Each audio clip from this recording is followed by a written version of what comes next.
Alright guys, we're looking at doing some driving on Automobilista 2.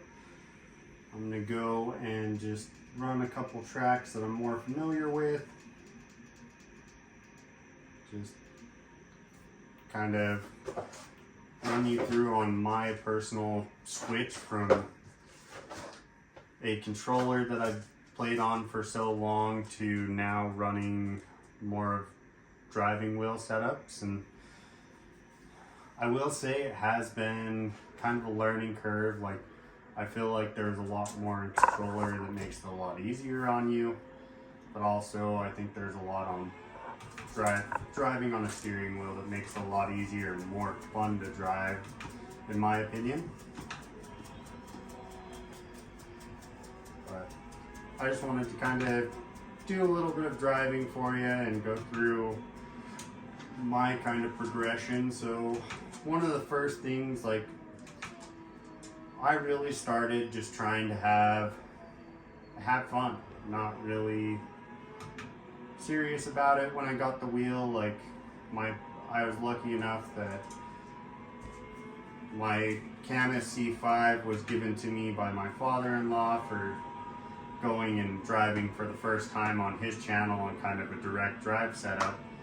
Now before that I had some cheaper setups like the PlayStation setups that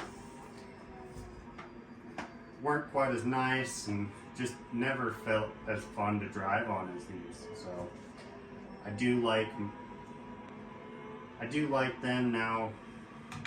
I did have both the Canis C5 and the Canis C12. I kind of moved into the Canis C12 when I wanted a more competitive, more realistic feel and trying to get faster. And that's something that I honestly think the load cell pedals is what I wanted, just to get a little bit more consistency off of pressure rather than movement of the pedal. And just kind of getting used to that and taking my time. Now I'm still trying to get used to my load cells and figuring them out, but we're working on that, trying to get better at trail braking and improve, because sometimes I do a decent job at it, sometimes I just drop the brakes out completely and it throws the car off. So I will admit there's still quite a bit to learn for me, but I just wanted to give people an idea of what to look for. And the first thing I would say is have fun with your setup. Like, go out, have fun. Don't be super serious and all uptight about it. I think it's more, you buy a gaming setup and you buy these setups to have fun, and at the end of the day, that's what you're doing. And I'm not going to necessarily tell you you have to have these. I just think for me personally, it was way more fun driving again once I got a steering wheel and pedal setup. Like, I've enjoyed myself a lot more over time just having these guys. So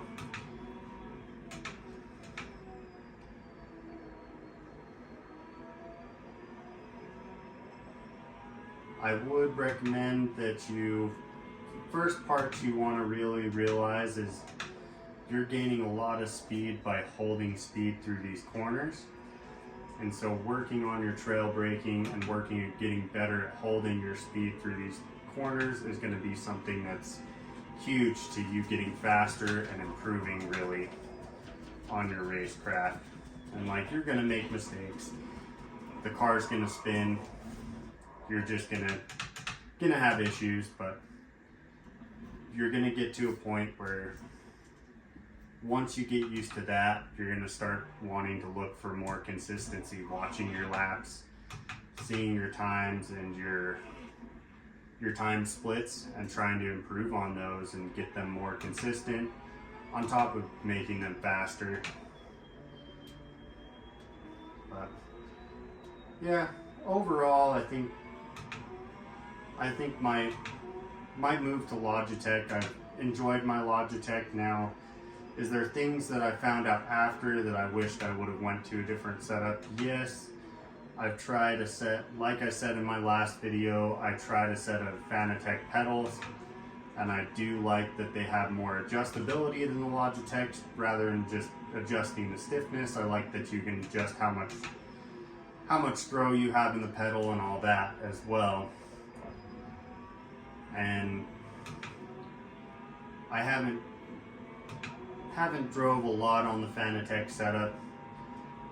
Comparatively, I think they feel really nice. You're gonna get in. All setups are gonna have their downfalls, but I think once you find what you're looking for, you'll be happy.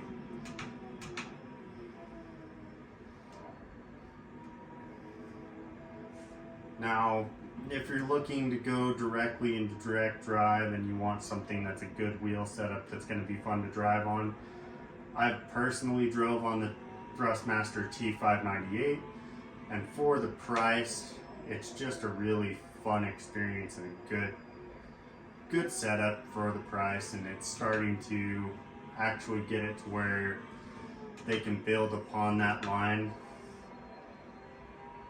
and you will have a good platform to grow into. So I would recommend looking into that setup if you're worried about it. I honestly think it's a good setup, and it's every bit as nice as my Logitech setup. The only thing is my Logitech is 11 nanometers of force constant. That one's a 5 nanometer with a 100% overshoot, so it goes up to 10 when it's overshooting. But in all honesty, they feel really good. So I would look into that and just see if that's something that's right for you when you're beginning. If not, I've heard a lot of good things on even some of the higher end belt driven wheels, stuff like that.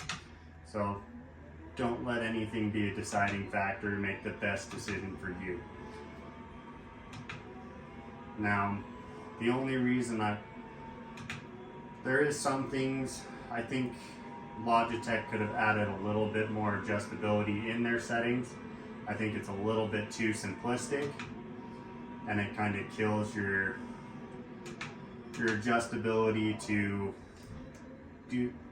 do certain things, but some of that you can change in-game to make it feel a little bit better. And that has been my learning experience, is figuring out in-game settings to make the wheel feel like I want it to. And then